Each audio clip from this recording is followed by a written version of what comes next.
Uduasha city, where the sun is a mirror and the moon a shadow. 800 years ago, the gates of death were broken by the Emperor Immortal. The 5 key-bearers, however, had already unlocked them and walked right through. It is in Uduasha city they dwell. Now, the ghost field breathes next to our reality, lit by the eternal flame of the well of Udu. It is a second skin, a place where thought and will struggle against gravity and light. In other places, the dead congregate in the ghost field, but in Uduasha, the well city, the hell city, they fall straight into the flames. See its glittering districts: Kshitijpur, where the rich plot to buy the horizon; Bunda West, where the refugees of 2 different nations flock; and Pasarhandu, the vertical maze of market and murder. And here is Udaipur, where the Ceaseless Temple resides. Its inhabitants, a family, a snake, and a god. The temple has stood since before the gods of this world were forgotten. Watch as it turns the wheels of revolution. Welcome to Desperate Attune, an actual play podcast about people who take risks so they can survive against the odds.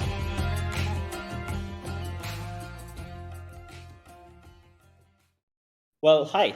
Welcome back to Desperate Attune and our current campaign of Blades in the Dark, called A Candle Ablaze, set in the city of Uduasha.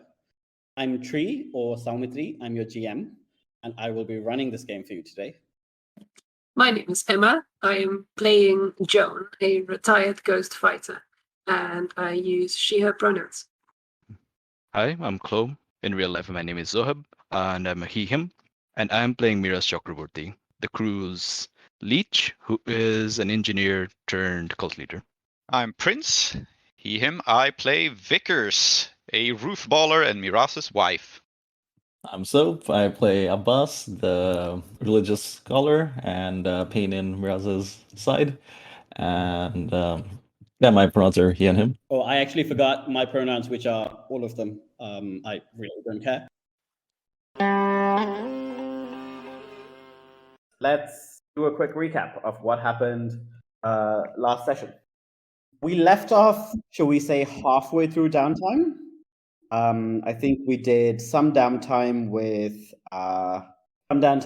Abbas, some downtime with Vickers, but I don't know if we did downtime with anybody else. Miraz, technically. Oh yes, both of you went to see Amitabh, right? I wrote this down. Yeah, we have taken 1 downtime action each. Oh, And Abbas has taken either 1 or 2. I did not write that down. I've taken mine in the same, both of mine in the same scene. Yeah. So Abbas has taken 2, Joan has taken 0, Miraz and Vickers have each taken 1. Yeah. I also have picked up the ability calculating, which means I get 1 more downtime action for free. Haha. Very good. Power gaming in this game that is designed not to care about power gaming. I love power gaming. I It's so actually bad. believe in anti-power gaming. I believe in being as weak as possible at all times. This is why I never take. I'm trying to parody myself, but the truth is, I do put my characters in awful situations more often than I should. So, jokes on me. Actually, that's just power gaming, so you get more XP from desperate actions. You got me there. Yeah. You're empowered by your humility. Better than being humiliated by your own power. Yep. Very wise. There is an ability in the Exalted game that's called By Pain Reforged, by Agony Empowered, and this makes me think of that. Nice. Yes. I feel like there needs to be a snake in this allegory, but otherwise it's just perfect. Yes, So we saw the end of the roof ball game, which went very badly for your opponent, very well for you. And then we saw Vickers and Miraz meet Vickers' favorite doctor, who is called Amitabh, who is played by Amitabh Bachchan. We also saw Miraz. Who were you lecturing? Were you talking to Zajidan? Yes, you were. I was not actually lecturing. You were being lectured. But I think there was a very interesting conversation between the brothers that kind of reflected the conversation that Zajidan had with Miraz, and that also reflected the conversation that His Majesty had with Miraz about just being able to trust yourself, man. Just go for it. Don't worry about it. But said, I think, very differently on each occasion. So yeah, now I think we should just continue kind of like downtime, right? So we're in loose time. Joan, what do you think you want to do? Actually, I would be very interested to see Joan relieve stress. How are you only having 2 stress? I don't know, man. I just talked myself out of the problems last session. Jones just Yeah, chilled well, out, It's smoking very some of chill. that green medicine. Yep. Wow, okay. The snake is doing preventative stress relief because I just ask him to solve my problems. So related to that, actually, I think Joan is giving a lot of thought to this committee that's coming up, where they'll have to draw up these plans for the renovation and refactoring of the temple. And I think she is going, like, I think a while ago had a conversation about this with Miraz. And Miraz clearly has like a lot of escalator plans. Yes. And I think that conversation, well, it didn't go great. But I think she's gonna try and pick that up again and find him because she has a suggestion. Oh, lovely. Where am I? I think I am on not the roof of the temple, but like so remind me, the temple juts out from the rock face, right? Yes. What would we say is like the outermost part that someone can stand and kind of like look down at the rest of the temple? Is there such a spot? I think there should be a balcony. Yeah. Or some kind of extended like courtyard space. I was going to say a balcony as well. But maybe a courtyard space is almost like more interesting, like a very large balcony, right? Like it opens out. I like the idea that like you can climb up to it from the outside, and whatever is actually underneath the roof, you can't get to. That part of the temple is still somewhat broken down and like closed off, right? But you can climb some outward facing stairs. Yeah.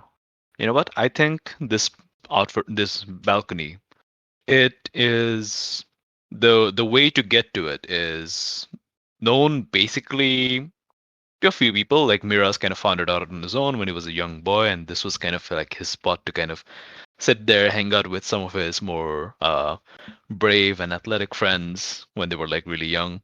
And he still kind of like knows the ropes, and he can kind of like make his way up there. It's kind of like his rock climbing essentially. And he's kind of just sitting there, looking down across the breadth of the city. It's probably like evening, so we're seeing the big mirror down in the burning Udu, kind of getting brought down, and the natural darkness that suffuses the world is kind of coming back. And this is kind of like his moment to kind of like think about, this entire temple's kind of falling apart. Let's what kind of girders can I put up all over the place? That kind of thing. He's looking for structural weaknesses. And then Joan's voice cuts the silence. You there? And then he kind of like almost physically jumps and falls off the roof and just kind of like grabs onto a crumbling ledge as he kind of looks around and says, "Who? What? Cousin Joan? How'd you get up here?" Well, with some difficulty. I don't know why you went all the way here. Childhood Nice habit. though. Yeah, it is, isn't it? I used to come up here with my friends, Bahadur and so on, way back. I don't think you've met them. Maybe you will. I suppose it's your railjack reflexes, huh? This can't be much worse than riding a train. I think I mostly had my climbing hook to thank. And she kind of like holds it up. Oh, that's a nice little toy. Let me have a look at that. And then he kind of like reaches for it. And She'll hand it over. Uh-huh.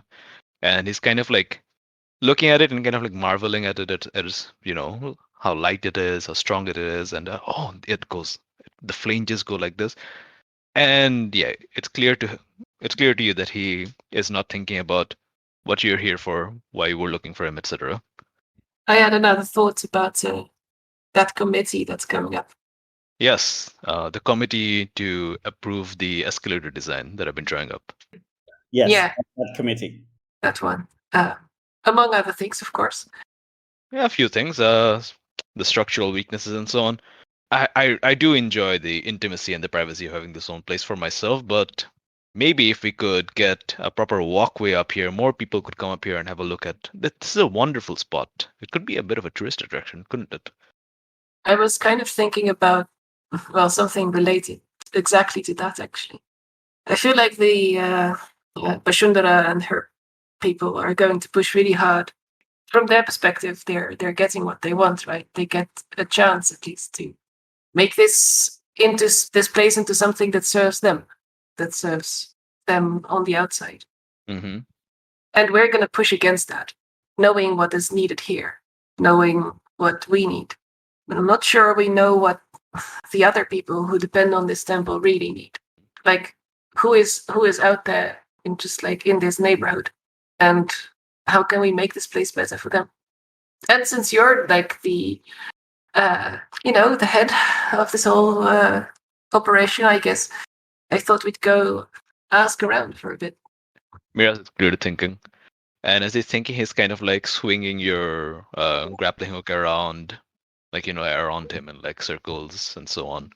A bit of a safety hazard. But like he's just kind of idly thinking. It seems that we ourselves are not in one mind about what is best for the temple in any case. I have certain ideas. I know that I seem a bit fixated on this escalator thing. You probably are a bit irritated hearing about it. He kind of turns to you and gives a smile. But at least I think it's a good idea.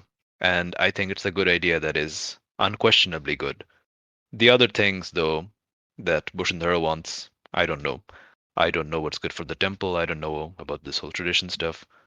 Uncle Abbas may have his head in the right place at some points, but he just seems to be categorically opposed to any sort of change, just because it is change. I don't know what you want. Suppose we shall find out. But yes, consulting the people who come here might be wise. And in fact, he stops swinging the grappling hook and kind of stands up, hands you back the hook. And like, I think you see him like being more lucid than you've seen him recently, more focused. And he says, in fact, when we talk to the people who come to our temple, I think it would be very wise to confine our researches not to the kind of people that Begum Bushindar appeals to, by which I mean the old money and all that. The sorts of people here in Udaipur. And in fact, a lot of people come here who aren't even from Udaipur. I think we should probably make our ways a little bit further down Uduasha. Yeah, gives a smile, looks kind of sort of relieved. Some of like she looked really like worried in hindsight when she was making this proposal. But now that you seem to agree, she's like, well, I suppose that's very wise. Maybe. And he kind of gives a little bit of a smile, as though like, yes, maybe I am wise. Maybe I said the right thing. Okay, that's nice. How do we get down? How do we get down? Well, it's a few ways of going down. Depends on how far down we want to go. I meant off this one, but Oh, yes. Okay. And then he kind of like looks down and says, what I normally used to do is, and then he kind of like he jumps down from the roof, so it just looks like he falls off. And then a second later you hear his voice saying, I'm still here. And then you can see that there's like a small ledge down there. And from here you can hug the side of the wall and just shimmy on along, and then you enter this balcony and he's just walking ahead and his voice sort of disappears. Joan kind of peers over the edges. Oh, all right. You should be fine. At least there's no ghosts. And she tries to follow. I'm sure Joan is perfectly capable of traversing this. Surely, yeah. Yeah. And in fact, I think like, I don't know if you pick up on it, but I think Miraz was slightly testing you. And I think he's impressed. Mm-hmm. That's interesting. Are we doing this scene where we kind of go to some other district and get a feel for like what are...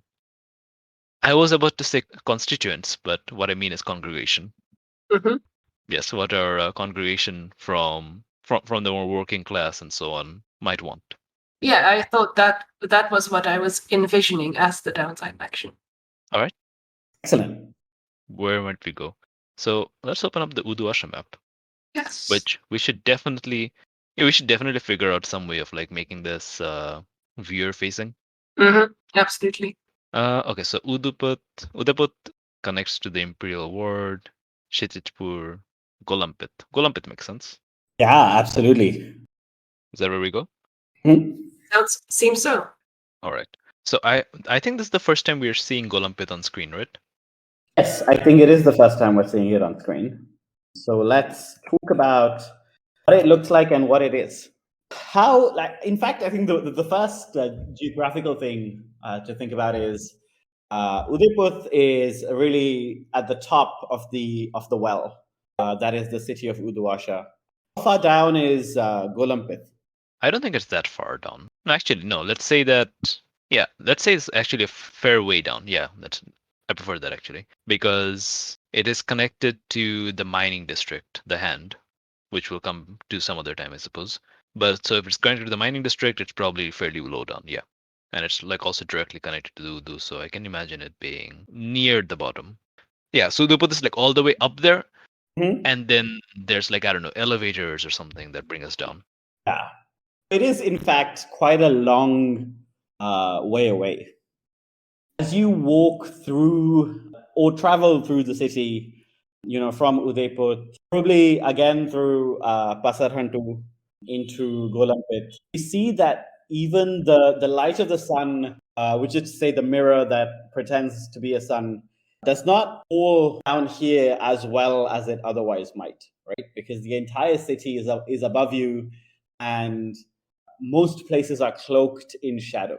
You can still sort of like make things out. I think like there is still an ambient glow, and Uduasha is kind of well lit, also by braziers, by fire, and so on. But you can definitely see as you move further down that like light becomes more of a precious commodity. Why don't you roll, one of you, either of you can do this, just roll consort as a fortune.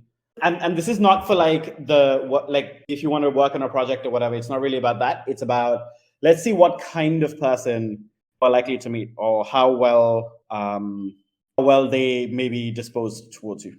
You want to roll that? Yeah. Do you want to assist me? I think that makes sense. I think I will. Yes. Okay. So consort with a bonus dice. Hmm? Oh, wonderful. Amazing. Lovely. It's a 1 and another 1. So really the worst possible roll you can get on 2 6-sided dice. That's not wonderful at all. It makes me wonder. That's true. I wonder what the worst person we could possibly meet is. Yeah, no, this is exactly what I'm thinking. Who is the worst possible person you could meet? Let me look at my list of NPCs, because there is no reason. Okay, I think you are likely to meet Pandit, because the Chandlers are not fans of you at the moment. You have a negative faction status with them. I think the reason that you meet Omar is not because you seek him out, it is because he seeks you out. So as you get off this elevator, which is, I think it's actually reasonably well maintained. I imagine that this is the kind of public infrastructure that the city takes care of. It's not, like amazing and like smooth as silk and so on, but it's not, it works. As you step out, you see the bustle of the industrial district, hear the clang of gears and hammers in the distance.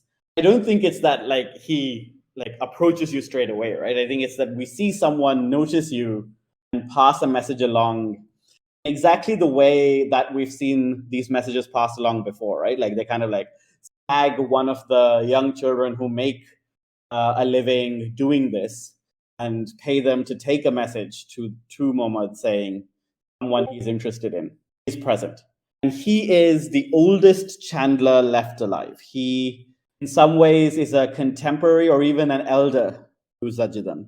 And he remembers a time when Uduasha was powered solely by waxwork and steam, other than these newfangled notions of electroplasm and imperial lightning.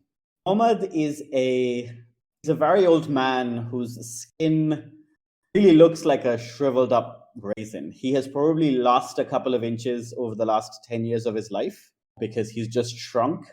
He's got a long, thin, wispy mustache. Like, he's got these beady eyes that probably look to you like they could look straight through you. I don't think most people on the street know who he is. Do you notice him? Like, do you recognize him immediately? I don't think I would know him. No, same. Should we have a note for the listeners on what a chandler is? Yes, we should do that. Yeah, they haven't come up yet, right? So, a chandler in Uduasha, traditionally, the industry was managed by large waxwork golems. That's what they're called, golems.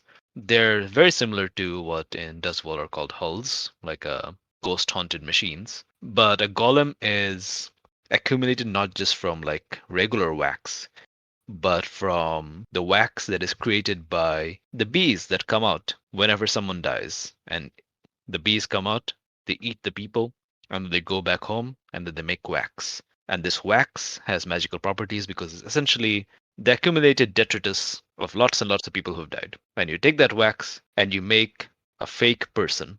It's not the same thing as a machine operated by a single ghost, but it is highly intelligent and it has its own properties. We haven't like actually seen one of these golems in person either, so we'll have to see what that actually means. But the chandlers are the people who have traditionally maintained and operated these machines. And they aren't that happy these days because the Imperium is coming in and all Iruvian traditions, industries, practices are kind of dying out. Halls are coming in, replacing the golems and so forth. And we have a rivalry with the Chandlers from character creation because the snake did something bad to them. It ate one of their golems, right? That is what it did. Yes. So the snake essentially ate not just a golem, but like a whole bunch of people's spiritual residue of a very important golem, right? Yeah, we were saying it was some kind of prototype. I think it was a toss-up between it's an important prototype and like the specific people or like that it's accumulated from were all like very important. Like it ate someone's ancestors or something.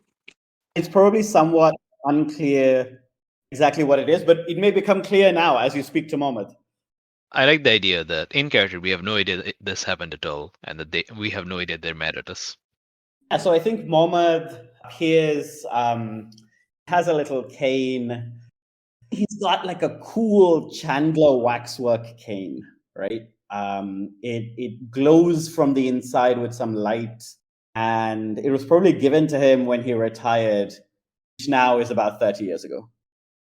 You cannot deny that he's looking straight at you and walking straight towards you. And unless you do something, he's going to walk straight up to you. And I suspect that, like, however tall you are or short you are, he is shorter than you. John, you see that cane, that waxy cane that man's holding? That means he's a Chandler. You've heard of the Chandlers, yes? You've seen the golems? Yes. I know what they are. That's a Chandler, and he is coming straight towards us. I wonder why. I don't think he looks very happy.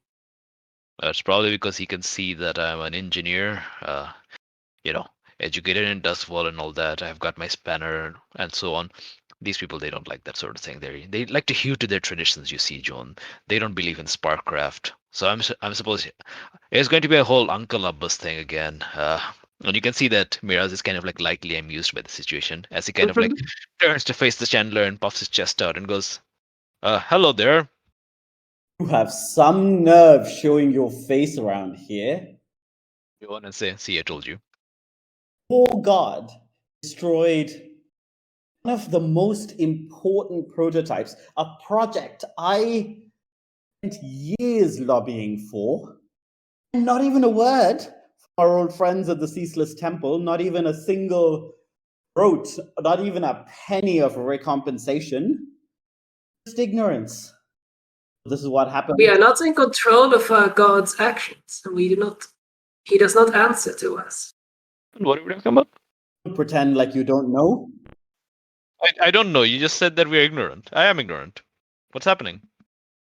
Your avatar wandered in the training grounds to the experimental laboratory belonging to the Chandlers and consumed utterly and totally a prototype based on 1,000 years of research, founded in traditional methods, completely consumed it. Didn't find a single drop of wax left. Then what were we going to do? Tell it that it wasn't allowed to do that? Of course not. The temple has always known, used to be your allies. We used to work together. Now it seems your candles, naught but sparks. Now you walk into Golampith. Miraz just looks taken aback and at a loss, and he says, "Are you sure it ate your prototype? Did you look everywhere for it?" It is very obvious when an 8-legged, 4-headed, it was based on a diagram that we had found. It was meant to clean out the catacombs. Yes, sure it was destroyed because one moment it towered 15 feet above us. Next moment it cowered in front of a snake twice its size, and then naught but a moment later, it was nothing but your god. For its form, or whatever it is that you say that it is, Zajudan would have known what to do. Zajudan would have known that's what the snake did. I see that he's no longer in charge, is he? No, he's not. He's not very well. I'm his son. I'm Miraz. Come back to ransack the old temple, have you? Bring your new Duskwall ways? Forget your traditions? And then he kind of like looks at Joan for help. What is it that you would have had Zajudan do? Accept responsibility. Work with us to replace what was lost? Yes, at the very least. Something, anything, really, more than months of silence and then what was it you said? That you are complete ignorant fools? Listen, if this was something you were developing for 1,000 years and using what, I don't know, some sort of special ghost wax or whatever, I don't see how we can replace that. Sounds irreplaceable, which is probably why you guys are so mad at us. Light dawns. I think he doesn't really say anything more. I think he's waiting for you to kind of acknowledge your mistake. I don't know. I mean, it's a bloody great snake. It tells me what to do. I don't know. I'm not in charge of it. Roams around saying cryptic things, trying to stir up revolution and so on. And now it's out here, eating some traditional waxwork stuff. John, what do you know about this? You spend a lot of time talking to it. And yet I am not privy to all the workings of the snake. You think maybe it might still be inside the snake? Are you going to ask him to spit it out? Suppose? There's genuinely a little smile. The last time we there was an argument of this sort, I don't think it went very well. What have you asked it to spit it out? I meant the time that Vickers got very angry at him.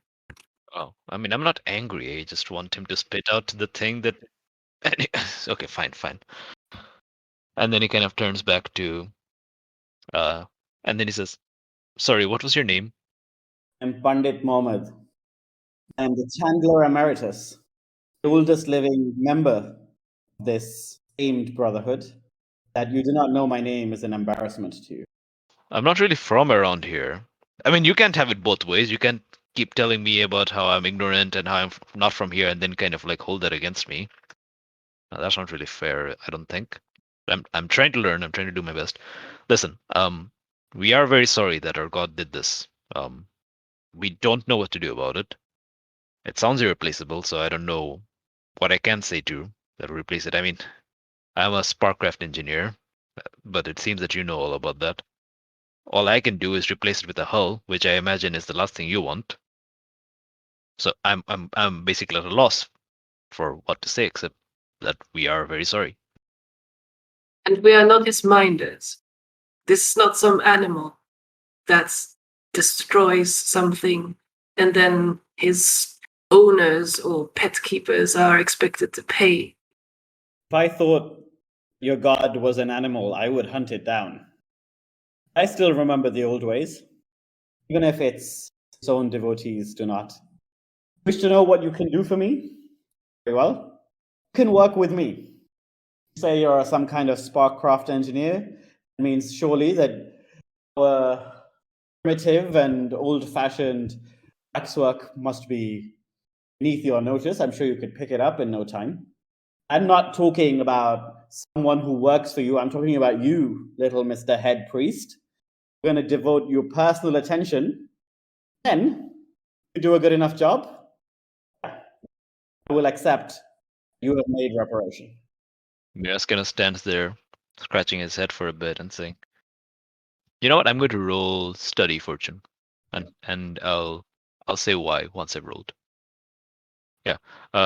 Miraz kind of scratches his head, and then says, "Because I got a 4 on my study roll," which means that he says, "I don't.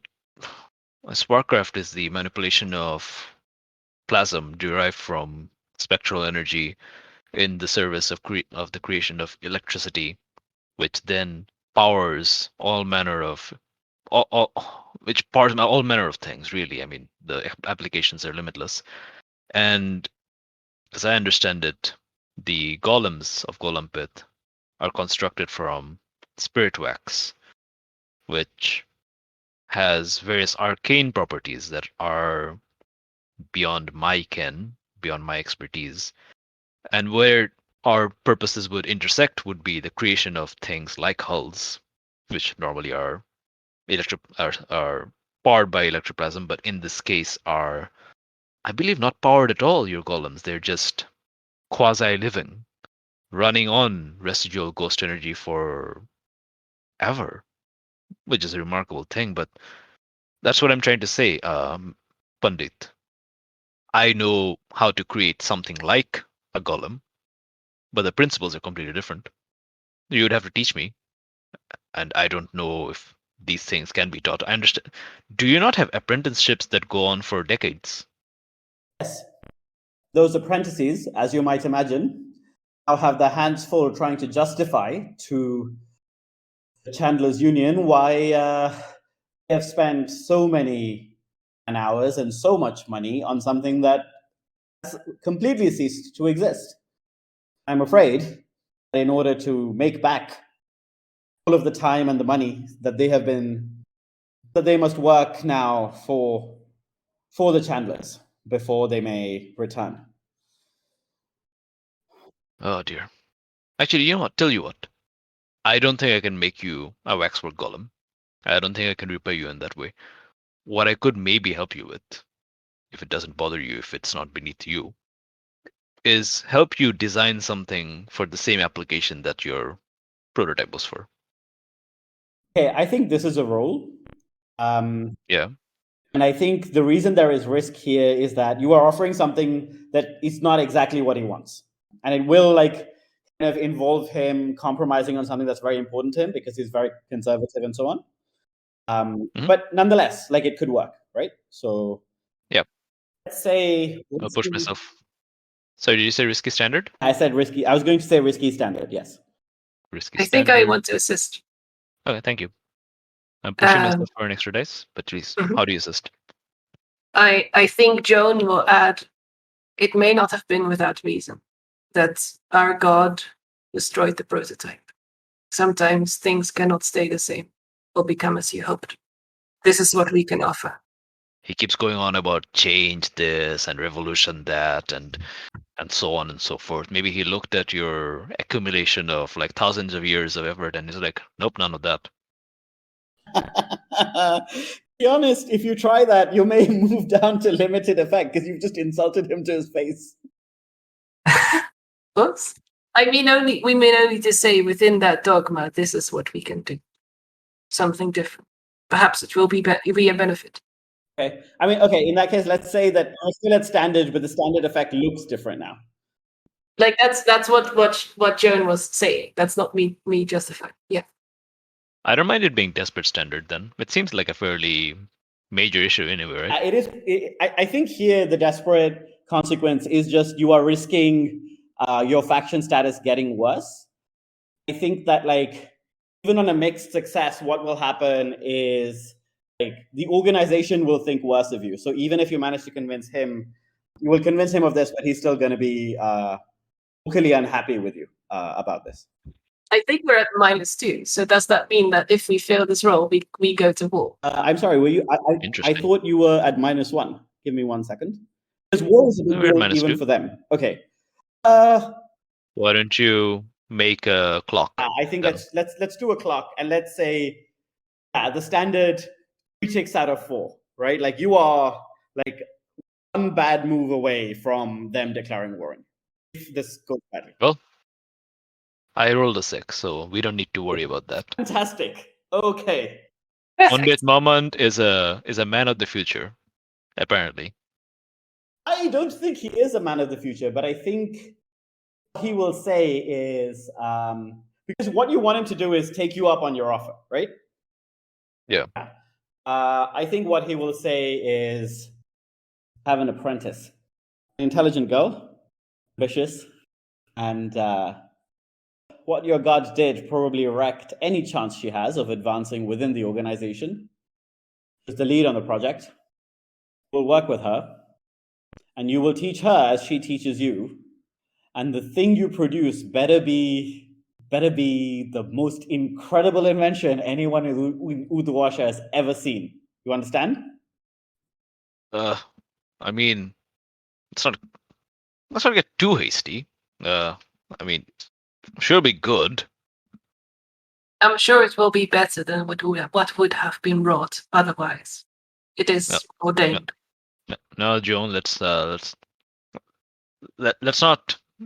disparage their efforts too much. You rolled a 6, and I think he's seeing a way to fix a problem that like affects someone he cares about deeply. So he's not going to be like, go fuck yourself. But again, I guess this is why you are one bad move away from them declaring war on you. All right, just send her along to the temple. You seem to know all about it. It's a surprise. I don't think my father ever mentioned you. Maybe I'll ask him about you. Do that. Actually, while I have you, cousin Joan and I were in Golampith to kind of get a feeling for. We have been tasked by the serpent, the avatar, to enact some changes. He feels that changes are necessary in our temple, and he's asked us to build a committee to figure out what changes should be made. And well, we don't really know, and we wanted to get a feeling for the people who know the temple, who use the temple, the people of Golampith, for example. What is the feeling? What do people want from us? What do people want for the Ceaseless Temple if it changes? Is that right, cousin Joan? Is that fair? Yeah, that was exactly what we. Yeah. Pandit, what is your opinion? I think in some ways he is like one of the best people in Golampith to ask this question because he's been around for so long. He does seem to have some knowledge of your temple, right? In some ways he's not, because it's not necessarily the case that he will give you this of his own bias. You roll the 6, and this is what he will say. Temple has been in Uduasha before the key bearers here. Is an old tradition. I was a child. Mother and I used to walk all the way from Golampith up to what is Deput now. That's 2 hours each way, so we only did it once every other day. We did it because when we visited, at this time it wasn't even Zajidan, it was your grandfather who was in charge at that time. He used to tell us that change was something that happened one day at a time. My mother used to say to me, there's wisdom. And that is why we went. And it is the hope. If we take it one day at a time, great change will happen. We can make things better. And here in Golampith, so many things have changed. We've lost so much, it seems, and no one cares to see what we have lost. But I don't think this is the kind of change that grandfather spoke of. I think if you want to know what the people of Golampith want, as if they are one single being, what we want is to know that the change that we are making is for a better world. That we will not forget what came before us. What do I know? I'm only an old man. Miraz kind of looks at him confused because it's like, okay, change, good, change, slow, good. What to do? No, I mean, yeah. Yeah. Mm-hmm. It's I think we are agreement on this, Joan will say. And then Miraz kind of looks at Joan surprised because like he didn't realize there was something there to agree with. It was like, okay. But what we need are specifics. And you're right that one shouldn't think about people as a monolith. So we will go ask many. That was the plan. Wasn't it, Miraz? Yes, it was. It was the plan. But yes, particulars. I mean, beyond helping my apprentice, that's a particular. I, as one of the people in Golampith, definitely would appreciate it if you got in touch with her. I need to give this person a name, by the way, so while you speak, I will also be doing this. I just ask her to come to the temple. Yes, of course we'll help. We'll figure it out. I suppose now we should be on our way. Yes, you're right. We should be talking to all sorts of people, getting a wide sample of opinions, and then perhaps we can create a pie chart. And then he starts like edging Joan along. It's like, okay, let's get away from the hostile man. What are you going to make them a pie? It's no, you see, you create a circle, yes, and then you calculate the percentages of what sort of opinions are expressed, and then he starts explaining the concept of a pie chart to you in a very roundabout and stupefyingly detailed way that I think makes it even more confusing, even though it is not a confusing concept. Nope. I think as you kind of like walk away, probably see him like mutter under his breath, I can't believe I'm making some kind of deal with these people. Because it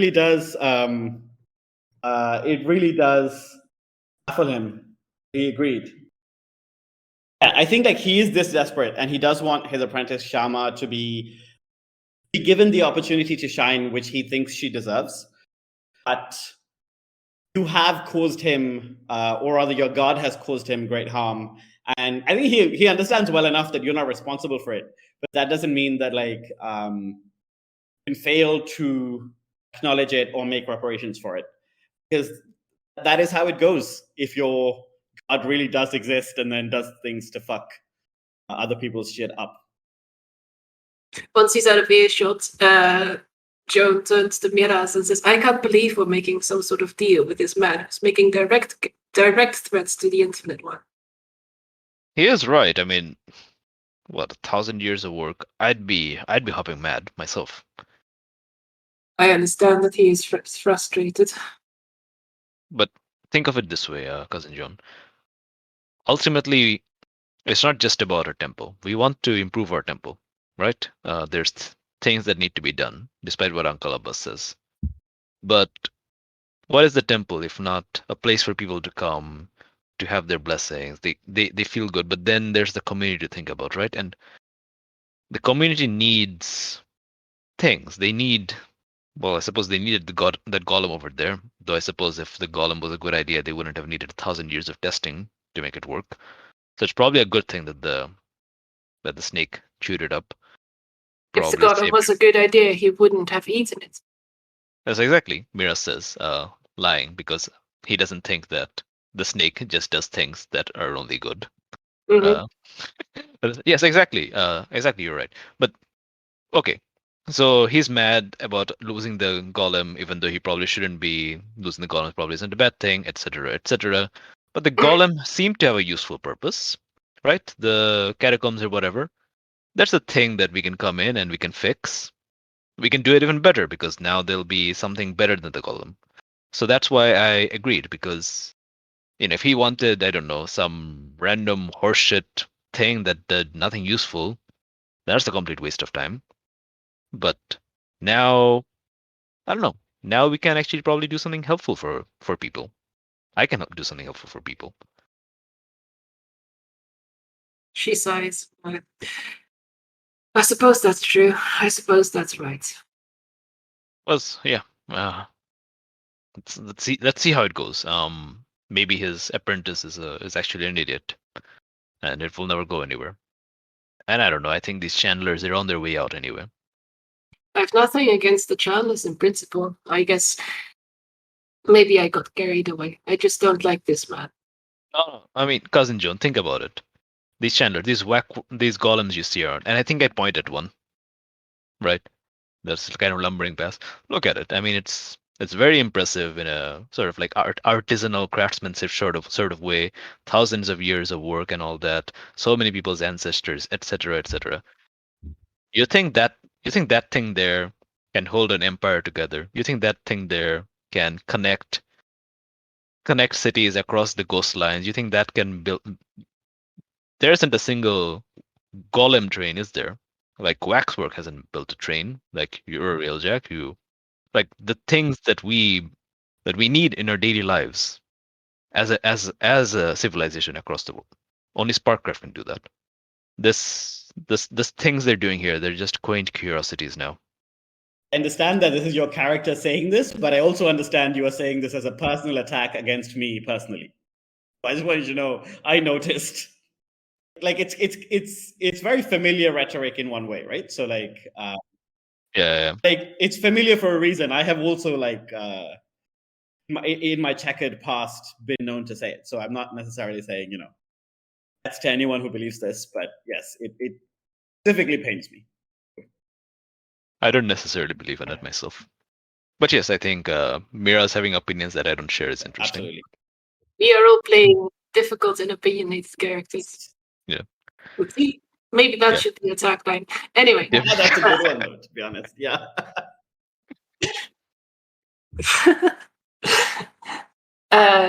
Yeah, I think the awkward moment of silence that dropped should be canon, and like there was like a moment where after Miraz's like fervent speech, Joan looks a bit taken aback, and then just resolves basically like, well, I think there are some things that Sparkcraft cannot do, but we are not here to debate. We should find some people to talk to. Let's do what we came to do. Yeah, let's do that. Let's find some people. And I guess this is the point where we zoom out. Like, I don't know what happens here, right? We aren't going to have 1,000 conversations. Yeah, so like I think what kind of downtime action is this? Is this like a long-term project or? That's a good question. I think it could be that. I think more fittingly, perhaps it's a gather information that will be used later on when we actually get to interact with the committee. Mm-hmm. May I suggest, maybe what we're doing is working on a project to give us some sort of claim, right? Like improving the temple. Mm-hmm. That does something for us, creates probably the best way to represent it as a claim. And this might be progress towards that. Oh yeah, that's a good one. Like getting a feel for like what we should even be doing. Yeah, like that. Let's say it is a 6-step clock. It will put you in position to get a claim, right? When the clock fills. Sorry, I didn't catch how many steps. 6. Oh, just 6. I think so, because you still have to do an entire score. Get it? That's true. Fair enough. I think like if I made it any longer, it would be weird to also. It would be weird. It would be somewhat harsh. So. Oh yeah, fair enough. Mm-hmm. I think Joan should roll this time, and I can assist. I will. Are you rolling? And I still feel like it's a consort or perhaps a survey. Aha, a survey for that pie chart. Yeah, exactly. It's a survey in many terms, in many senses of the word. Many senses of the word? Yes. Oh, See what haha. Oh, you did see haha. what you did there, and I wish you had. Mhm. Mm. Should it be something with position and effect? No, I don't think this has position or effect because the big risk was Mohammed, and for now, I think you're fine. And Yeah. Miraz is well known enough, right? Like, I mean, if there is a new pope elected, you as a Catholic are likely to know about it. So it is not difficult to necessarily find people who know Miraz and like are faithful. Mm-hmm. Absolutely. Fair enough. Yeah, people know us everywhere. Yeah. Is Miraz assisting? Yes, I am. All right. Then I will roll it. 2 dice. It's 4. Okay. I think that what you get is to speak to people who are definitely like genuine believers, and at some point I think like when you are noticed, someone invites you into their house for some tea, and I think that like there's a moment where you basically understand that for some time it has seemed like what the temple has been doing, and like this is very much Zajidan's own practice, has been very philosophical and very internal. And it has, and the way that he has been changing, the way that like he has interpreted the Eternal One's teachings is to change the way that that he himself perceives things, to learn new things and so on. And that's how he's exemplifying this, right? But as a result, whether consciously or unconsciously, something that has happened is that community outreach has not really been something that like he's been doing. He's got friends who are well connected and powerful because they come to him.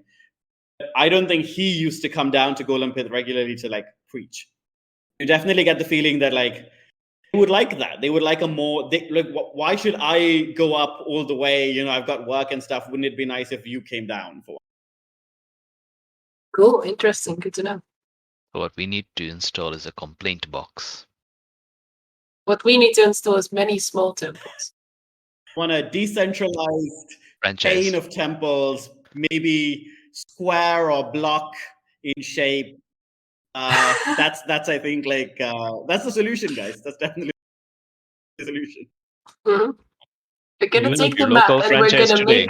we're gonna take a map and we're gonna like make a grid, and each grid is in the center is gonna have a temple. Exactly. Right. That's what seems like it would be Miraz's approach.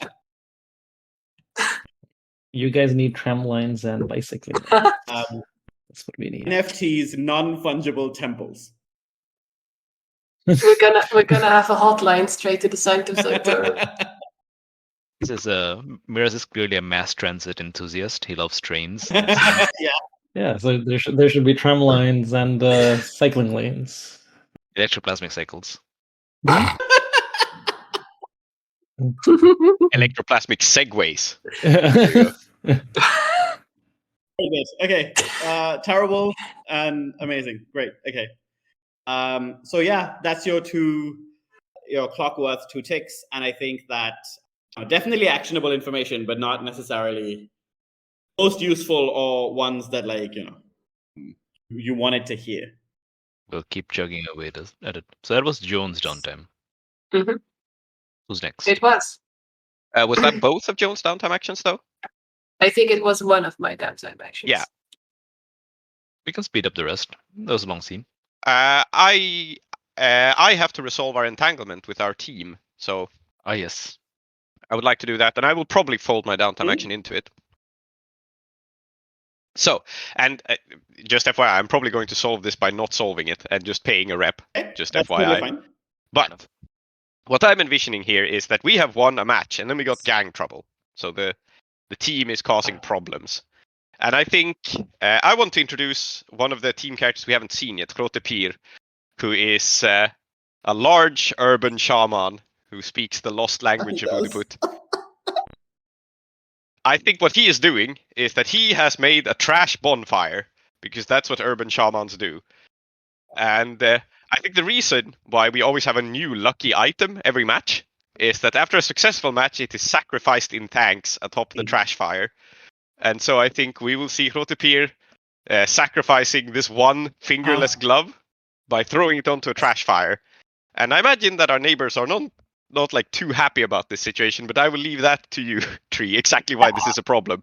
But I think that is what they're doing that is drawing I think attention. normally the kind of fire is, it's not great for what we might call the environment. But I think that in this case, there's two things. First thing is that because you won and everybody's so happy, normally Golampith would sacrifice his love as like a symbolic sacrifice, and everybody understands, okay, that's done. So next game we need something else. This game, everybody's done it, and this has caused quite a rank smell because they've been wearing them while playing, and now is just kind of like not reacting very well to the fire. But I think the second thing that has happened is that they are singing loudly and boisterously about, the mothers and the fathers of their opponents, the kinds of things that they got up to last night with them, and so on.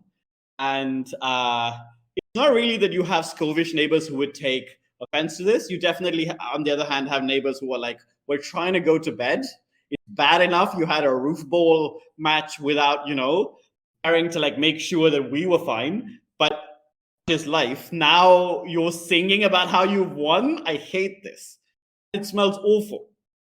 So Vickers will come down and join the celebration after she has tended to, the meeting we had in the temple and the important business and such.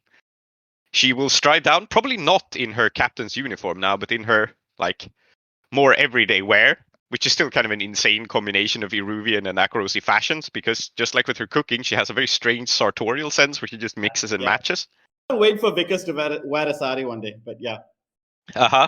Yeah, I think she does sometimes, but it depends on the occasion, right? Yep. Yeah, she strides down and hears the singing, frowns a little bit at like I think we see her like frown and concentrate, and then she concludes that no, I clearly must not be understanding the nuances of Hadrati culture. Like this, she might disapprove of this singing, but she's like, no, I shall integrate. I shall accept that this is how it's done. Very good. Yeah, absolutely.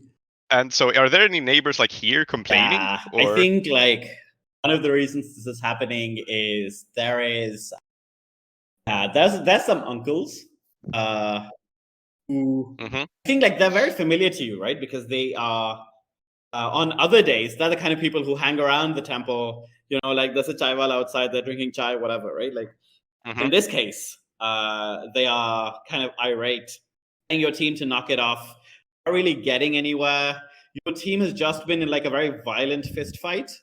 And so they don't want to, the uncles don't want to really risk it, but they're like, you can see they're annoyed enough that they're thinking about it. It might be worth it to them. That's how annoyed they are. Probably like 2 or 3 of them, and they are like right in front of the bonfire, gesticulating at Golampith, and not getting anywhere. And both Socks and Panchu are probably right along there, next to that teammate. Excellent. I will step up to these old men. I will step up next to them, and I will just say like, good evening to you.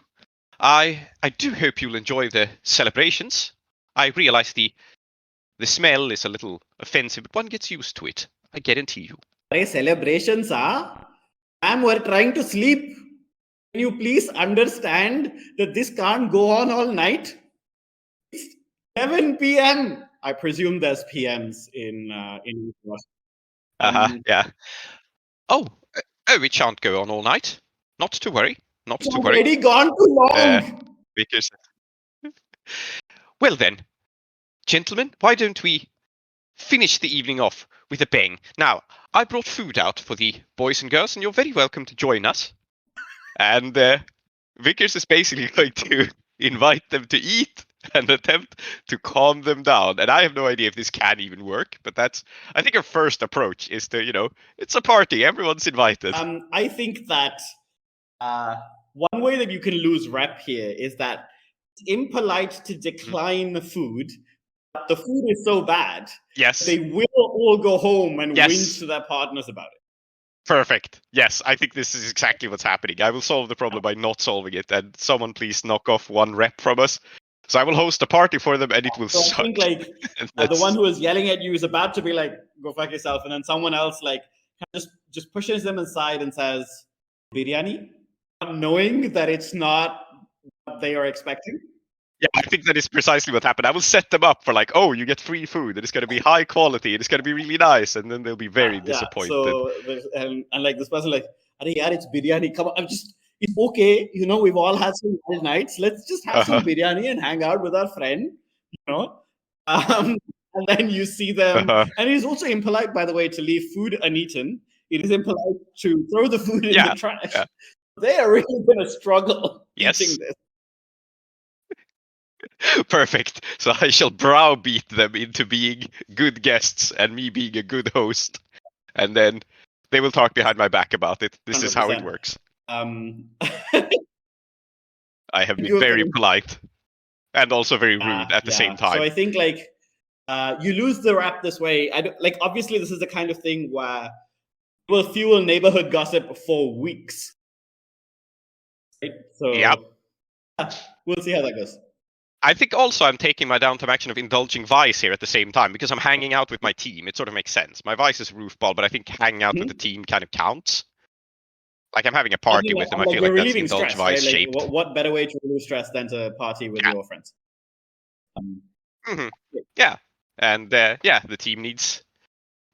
I need to share in the celebrations and learn more about this wonderful culture I find myself in that I don't understand very much of. So, did you roll a 6? 6. Oh, very nice. So I clear all but 2 stress. Let's actually. I think you do learn something. I think the reason you do learn something is that there is one uncle who sees that you're making a genuine effort, right? And is like, oh, this is very bad, but someone should tell her how to be better. And like, I think one of them is giving you genuine like cooking advice here. Maybe not. Okay, excellent. Then I will. It's like an animated conversation where they're like, "Oh no, you should do this," and like, "You should put that," right? Like. Okay, so I will start, but not add any ticks to the learn Iruvian cookery clock. How long is this clock? The longer it is, the more you will learn. Say that if you fill a 6-step clock, you can make dal that an uncle would eat and say, my wife's is better, but this is nice. Yeah, I will make it a 10. And we'll see what happens, what comes of it. But I will make it a 10 o'clock. I think it should take time for Vickers to learn. But she has now gotten her eyes. I think what happens here tonight, right, is because she has this animated conversation with this uncle, it's not like she actually learns to cook, but her eyes open to the fact that she actually isn't very good at it. Like, she hasn't learned anything, but for the first time, she doubts her own skills. That hasn't happened before. I think it's interesting that like she's not learned this because someone's come up to her and said, "You suck." It's because someone's genuinely trying to help her. And she's realized she needs the help. Yeah. Yes, absolutely. Exactly. Perfect. I have one other like free play scene I want to do to set us up, possibly for another score. But I think we should finish downtime before that. But I just want to flag that I'm going to go make deals with criminals because Vickers is not happy about Mr. Morrison still being on the loose. And you should do this because your sister is also making moves and actions. So. Exactly. I will play politics against my sister, but I think we should finish downtime first. I'm just flagging that's Vickers' next thing. And so blows out our brief candle. I named the disciples of the Ceaseless Temple thus, with both their false names and true. Soumithri, called Tree as the GM. Zoheb, called Klow as Miraz. Prince as Vickers, Emma as Joan, Aadiyat called Soap as Abbas.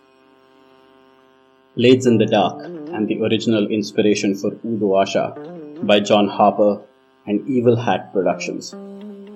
Iruvian playbooks by Johnstone Metzger. Jalandhar intro music by Kevin MacLeod. Outro music in Keeravani Ragam by U. Srinivas. Follow us at Desperate Attune on Twitter or email us at desperateattune@gmail.com. Support us at ko-fi.com/desperateattune.